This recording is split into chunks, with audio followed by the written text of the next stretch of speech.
Jessica Morgan stared at the plastic stick trembling in her hand. Her breath caught in her throat as two pink lines appeared in the little window. At 28, pregnancy wasn't in her 5-year plan. Not now, not when her career at the prestigious Boston law firm had finally taken off. Not when she had just put down a deposit on her dream apartment overlooking the harbor. No, no, no, she whispered, sitting on the edge of her bathtub. The marble floor felt cold beneath her bare feet as the reality of the situation crashed over her like a wave. She hadn't been with anyone in months, not since. The memory of that night came flooding back. 6 weeks ago, at her best friend Amber's wedding. The champagne had flowed freely, and Jessica had found herself drawn to a mysterious man with piercing blue eyes. They had talked for hours about everything and nothing, a rare connection that made the world around them disappear. One night of passion, a beautiful mistake that now had life-altering consequences. Jessica's phone buzzed on the counter. Her mother was calling, probably to confirm Sunday brunch plans. She couldn't answer, not yet. How could she tell her conservative parents about this? They had such high hopes for her, their only daughter, who had defied the odds to become the first person in their family to graduate from law school. Outside, her bathroom window, Boston's skyline glittered in the twilight, oblivious to the turmoil within her four walls. Jessica took a deep breath and placed her hand on her still flat stomach. Inside her, cells were dividing. A heart was beginning to beat. Regardless of the circumstances, this was her child. But there was one problem that loomed larger than all the others. The father. She would have to tell him. But how? They hadn't exchanged numbers that night, both agreeing that their connection was beautiful, precisely because it was temporary. All she knew was his first name, Michael, and that he was somehow connected to the groom's side of the wedding party. Jessica splashed cold water on her face and looked at her reflection in the mirror. Her usually confident green eyes now showed fear and uncertainty.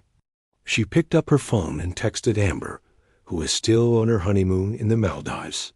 Need to talk when you get back. It's important. The 3 dots appeared immediately. Amber had always had a sixth sense for when Jessica was in trouble. What's wrong? Do I need to call? Jessica hesitated and typed, I'm pregnant, she added, from the wedding. Another pause then. Oh my God, who's the father? Jessica took a deep breath before replying, Michael, the guy with the blue eyes. I need to find him. Amber's response came quickly. Michael who? There were 3 Michaels at our wedding. Jessica's heart sank. She hadn't considered that possibility. She described him in more detail. Tall, dark hair, blue eyes, charming smile, worked in medicine. Amber's reply made Jessica's blood run cold. Wait, are you talking about Michael Daniels? I don't know his last name. Why? The 3 dots appeared and disappeared several times before Amber's message finally came through. Jess, I think you need to sit down for this. Jessica's fingers hovered over her phone screen as Amber's next message arrived. Michael Daniels is my husband's brother-in-law. He's married to Rob's sister, Emma. The room seemed to spin around Jessica as the implications hit her. She had slept with a married man. The father of her child was someone else's husband. How had she not known? He hadn't worn a ring that night. He hadn't mentioned a wife, not once during their hours of intimate conversation. There must be a mistake, Jessica typed back frantically. The Michael the first met never mentioned being married. I'm sending you his picture, Amber replied. When the image appeared on her screen, Jessica's last hope evaporated. Those same blue eyes that had captivated her stared back from her phone, his arm wrapped around a beautiful blonde woman. They looked happy, perfect together. Jessica rushed to the bathroom, barely making it before emptying the contents of her stomach. Morning sickness had begun early, it seemed, or perhaps it was just the shock. She slid down against the cool tile. wall, hugging her knees to her chest. What kind of person was she becoming? First, a one-night stand, and now, unwittingly, the other woman. Her mother had raised her better than this. Her father had taught her about integrity and honesty. Yet, here she was, carrying the child of a man who had lied to her, who belonged to someone else. 3 days later, Jessica sat in her office, staring blankly at legal documents she should have reviewed hours ago. Sleep had become elusive, her appetite non-existent. The firm's senior partner had already commented on her distraction, a dangerous sign in a place where perfection was the minimum requirement. Her phone buzzed with a text from Amber. "We're back. Come over tonight at 8. Just you and me. Rob's out with friends." Jessica arrived at Amber's luxury townhouse, clutching a bottle of sparkling water, where she would normally have brought wine. The moment Amber opened the door, Jessica burst into tears. Her friend wrapped her in a tight embrace, ushering her inside to the privacy of their elegant living room. "I've been sick with worry about you," Amber said, handing Jessica a cup of ginger tea. "Have you decided what you're going to do?" "I'm keeping the baby," Jessica said firmly, surprising even herself with her certainty. "But I don't know what to do about ... him." Amber's expression turned serious. "Jess, there's something else you need to know about Michael." Jessica braced herself for more bad news. What could be worse than finding out he was married? "Emma and Michael have been trying to have a baby for 5 years," Amber said gently. "They've gone through 3 rounds of IVF, all unsuccessful. Emma's been devastated. They were just about to start the adoption process." Jessica felt as though someone had punched her in the stomach. The irony was too cruel. Here she was, accidentally pregnant after one night, while this couple had been trying desperately for years. "There's more," Amber continued, her voice dropping. The night of the wedding, Emma had just told Michael she wanted a divorce. She couldn't handle the heartbreak anymore. That's why he was drinking so heavily, why he wasn't wearing his ring. Jessica stared at her friend in disbelief. "So they're separating?" "That's the thing," Amber said, hesitation in her voice. The day after the wedding, Emma changed her mind. "They're trying to work things out now. Nobody knows about their almost divorce, except Rob and me." Jessica covered her face with her hands. "This just keeps getting worse." "You need to tell him, Jess," Amber said softly. "Whatever you decide to do, Michael has a right to know." "How?" Jessica whispered. "How do I tell a man I barely know that I'm pregnant with his child while he's trying to save his marriage?" Amber took Jessica's hand. "I can arrange it. But you should know one more thing." She paused, her expression unreadable. "Michael is not just a doctor. He's the new chief of surgery at Massachusetts General, where your father has been a patient for the past 3 years. The hospital corridor seemed endless as Jessica walked toward the chief of surgery's office. Her heels clicked against the polished floor, each step echoing her racing heartbeat. She had called in sick to work, something she had never done before. But this couldn't wait. Her father's cardiologist appointment was scheduled for next week. The thought that Michael might be consulting on her father's case made this situation even more complicated. Her dad had survived 2 heart attacks in the past 3 years. The stress of this scandal could trigger a third. Jessica smoothed down her silk blouse over her still flat stomach and knocked on the door with Dr. Michael Daniels, chief of surgery, engraved on a shining brass plate. "Come in," called the voice. She had replayed in her mind countless times since that night Michael was sitting behind his desk, reviewing charts. When he looked up, recognition flashed in those blue eyes, followed quickly by confusion and then alarm. He stood abruptly, papers. "Scattering, Jessica? What are you? How did you?"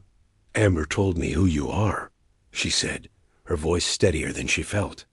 "We need to talk." Michael glanced nervously at the door, then back at her. This isn't a good time. I have rounds in 20 minutes. I'm pregnant, Jessica said, the words hanging in the air between them like a physical presence. Michael sank back into his chair, the color draining from his face. That's impossible. We used protection. Apparently, it failed. Jessica remained standing, drawing strength from her courtroom experience. I'm keeping the baby, but you have a right to know. Are you sure it's mine?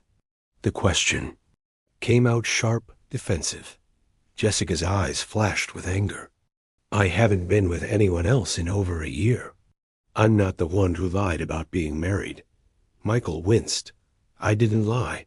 Technically, I was. Emma had asked for a divorce that morning. I wasn't wearing my ring because... He trailed off, running a hand through his dark hair. It doesn't matter. We're trying to work things out now. I know. Amber told me everything. Jessica finally sat down, suddenly exhausted. I didn't come here to ruin your marriage, Michael. But I'm having this baby. Your baby. Michael's pager buzzed. He ignored it, his eyes fixed on Jessica's face. What do you want from me? Nothing, she said honestly. I can support this child on my own. I have a good job, savings. But there's something else you should know. My father is William Morgan. He's been your patient for 3 years. Recognition dawned on Michael's face. Will Morgan? The retired fighter with the congenital heart condition? He looked stunned.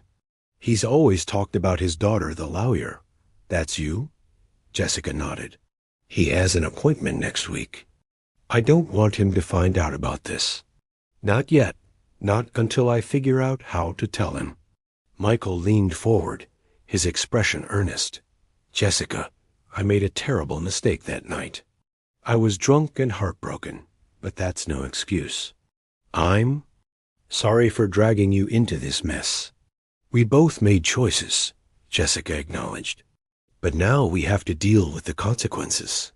A knock on the door interrupted them. Michael's assistant poked her head in. Dr. Daniels, they need you in OR3. It's urgent. Michael stood, clearly torn. I have to go. Can we meet later? Please? Jessica nodded and wrote her number on a prescription pad. Call me when you're free.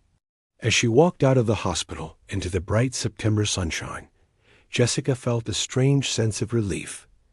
The confrontation she had dreaded was over. The secret was out, at least to the one person who needed to know. Her phone rang as she reached her car. It was her mother. Jessica, dear, I'm at the hospital with your father.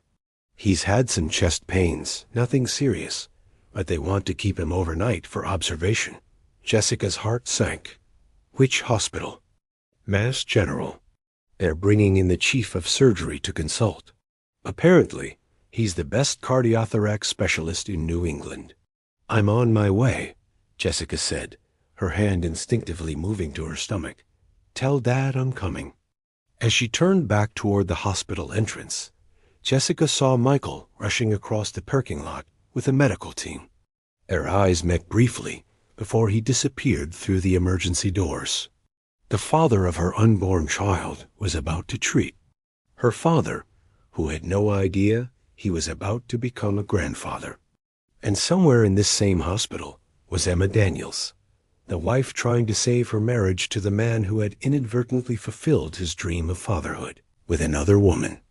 Jessica took a deep breath and walked back into the hospital, prepared to face whatever came next.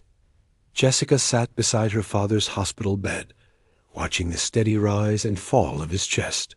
The cardiac monitoring equipment beeped rhythmically, a comforting sound indicating that William Morgan was stable. Her mother had gone to the cafeteria, leaving Jessica alone with her thoughts and her sleeping father.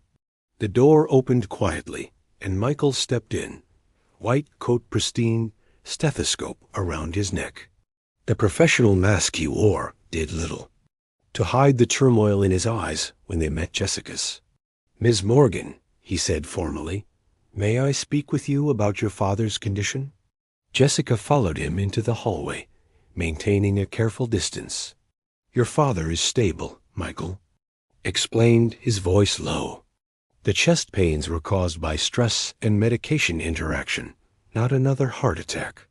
We're adjusting his prescriptions, but he should be able to go home tomorrow."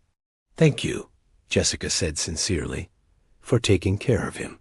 Michael glanced around to ensure they were alone. "Jessica, about our situation." "Not here," she interrupted. "Not now. Emma's volunteering at the children's ward today," he continued anyway, urgency in his voice. "She knows something's wrong. I haven't been myself since I saw you this morning." Jessica felt a pang of guilt. "I'm sorry, but what did you expect? That I'd never tell you? That this would just go away? No, of course not." Michael ran a hand through his hair. "I just ... I need time to process this, to figure out what to do." "You don't have to do anything," Jessica insisted. "I told you I can handle this on my own. It's my child, too." Michael's voice was firm, surprising her. "I won't abandon my responsibilities." Before Jessica could respond, her mother's voice called from down the hall. "Jessica? Is that Dr. Daniels?" "I've been wanting to thank him personally." Catherine Morgan approached, carrying 2 cups of coffee. At 62, she remained elegant and perceptive, missing very little. Her eyes darted between Jessica and Michael, noting their tense postures. "Dr. Daniels," Catherine extended her hand, "thank you for taking such good care of William.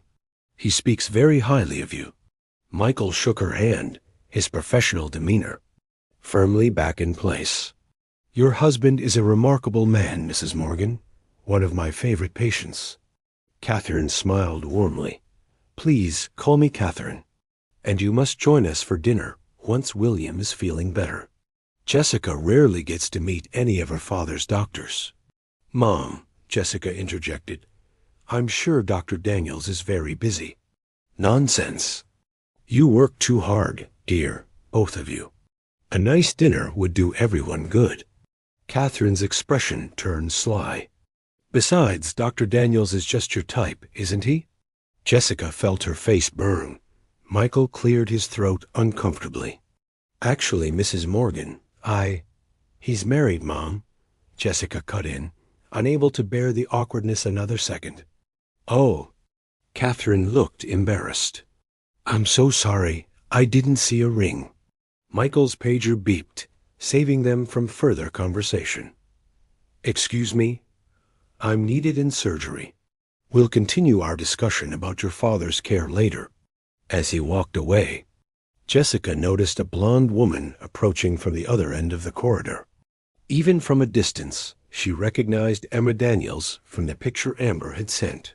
She was beautiful in person, her hospital volunteer badge pinned to her cashmere sweater. "Michael," Emma called, waving. Jessica turned quickly, not wanting to witness their reunion, but it was too late to escape. Michael had stopped, caught between his wife and the mother of his unborn child. "Emma," he said, his voice carrying in the quiet hallway, "what are you doing on this floor?" "I was looking for you," Emma replied, reaching him and placing a kiss on his cheek. "I thought we could grab lunch together." Jessica tried to slip away unnoticed, but Emma's gaze fell on her, curious and friendly. "Hello there." Michael looked panicked.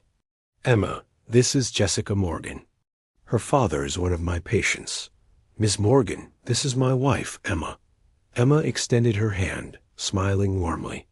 "It's nice to meet you, Jessica. I hope your father is doing well." Jessica shook her hand, feeling dizzy with the surreality of the moment. "Yes, thank you. Dr. Daniels has been very helpful." "Michael's the best," Emma said proudly, linking her arm through his. "We've had a rough year, but things are looking up."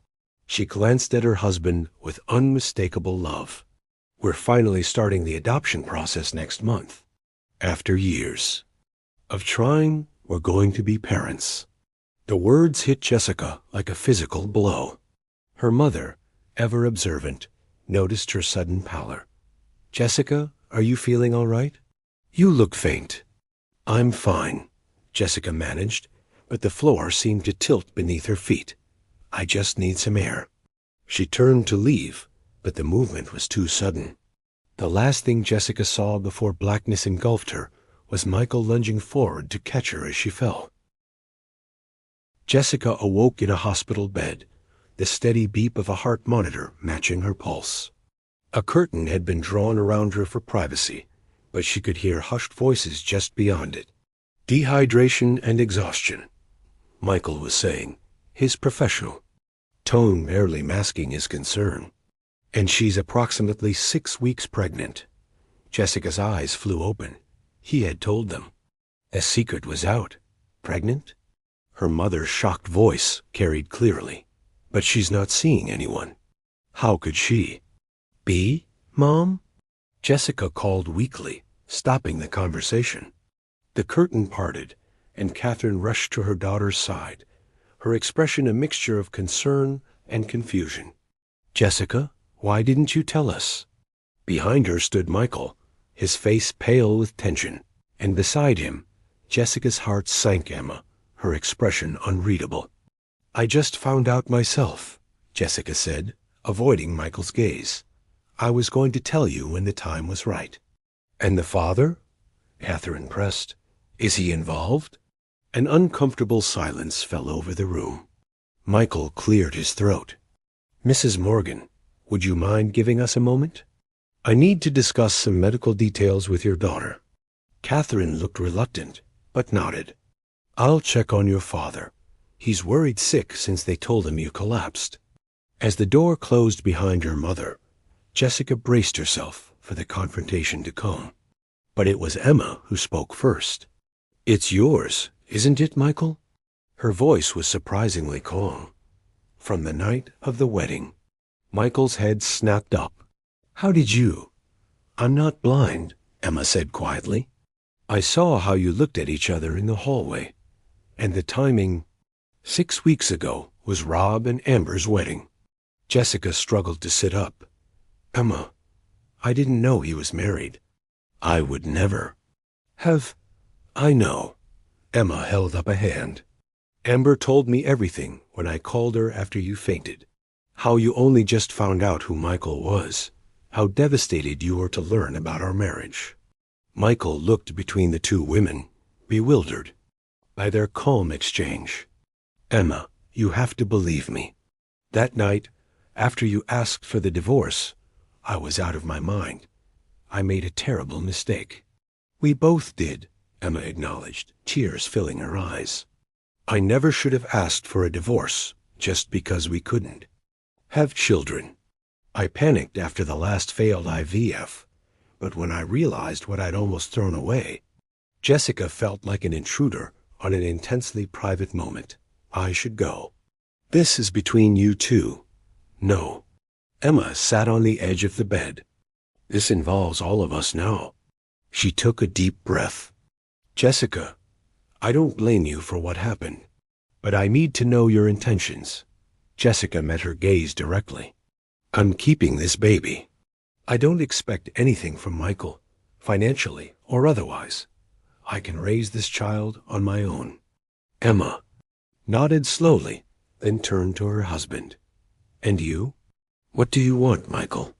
He looked torn, his eyes moving between his wife and Jessica. "I want to do the right thing, for everyone." He took Emma's hand. "I love you, Em. I never stopped, even when you pushed me away. But I also have a responsibility to this child." To both women's surprise, Emma squeezed his hand reassuringly. "I know, and that's one of the reasons I love you." She turned back to Jessica. "For 5 years, we've dreamed of becoming parents. We've suffered through failed treatments, watched friends have babies while we couldn't. And now, I understand. If you hate me," Jessica whispered, "if you want nothing to do with this child." Emma shook her head. "Hate you? For creating the child my husband and I couldn't?" "Jessica, in some strange way, this might be the miracle we've been waiting for. She wiped away a tear. I'm not saying this will be easy. There will be difficult conversations, boundaries to establish. But if you're willing, perhaps we can find a way forward, all of us. 3 months later, Jessica sat in her new apartment, watching as Michael and Emma set up the crib they had insisted on buying. Her small baby bump was just beginning to show beneath her sweater. The arrangement they had worked out wasn't conventional by any means. Michael and Emma would be involved in the child's life, not as distant figures, but as genuine co-parents. Emma, who had initially suggested adoption, had instead embraced this unexpected path to parenthood with surprising grace. Jessica's parents had been shocked at first, but William Morgan, having faced his own mortality, understood better than most that life rarely follows a straight path. As long as this child is loved, he had said simply, the rest is just details. The doorbell rang, and Jessica opened it to find Amber holding a gift bag. How's the expectant mother? Amber asked, hugging her friend. Getting bigger by the day. Jessica laughed. Come in. Michael and Emma are here. Amber raised an eyebrow. Still weird? Less every time, Jessica admitted. We're figuring it out as we go. In the nursery, Emma was arranging stuffed animals while Michael assembled a bookshelf. They looked up as Jessica and Amber entered. Perfect timing, Emma said, smiling. The doctor's appointment is at 3. We'll get to see if it's a boy or a girl today. We, Jessica thought. Not you or your baby, but we. Somehow, against all odds, they had created a new kind of family, unexpected, unconventional, but surprisingly strong. As they left for the appointment together, Jessica realized that sometimes the most beautiful things in life come from our biggest mistakes. Her pregnancy test had been positive, and while the father's identity had stunned them all, the real shock had been discovering how love could transform even the most complicated situations into something resembling grace.